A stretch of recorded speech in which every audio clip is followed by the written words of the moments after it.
সমন্বয়ক পরিচয় দিয়ে সিপিবির পথসভায় হামলা করেছে একদল যুবক। 13 নভেম্বর দুপুরে পঞ্চগড়ের তেঁতুলিয়া পথসভা চলাকালে এ ঘটনা ঘটে। এ সময় দলটির কেন্দ্রীয় সাধারণ সম্পাদক কমরেড রুহিন হোসেন প্রিন্স বক্তব্য দিচ্ছিলেন। গত 1 নভেম্বর থেকে বাংলাদেশের কমিউনিস্ট পার্টির শোষণ বৈষম্য বিরোধী গণতন্ত্র জাগরণ যাত্রা চলছে।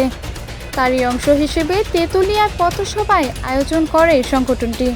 সভা চলাকালে সমন্বয়ক দাবি করে একদল ছেলে হামলা চালায়, ব্যানার ফেস্টুন টেনে নিয়ে চেয়ার ভাঙচুর করে। তখন তারা নেতাকর্মীদের উপর চড়াও হয়। সিপিবির সাধারণ সম্পাদক কমরেড রুহিন হোসেন প্রিন্সের সাথে মুঠোফোন যোগাযোগ করা হলে তিনি বলেন, হামলাকারীদের নেতৃত্ব দেন হরজত নামের একটি ছেলে।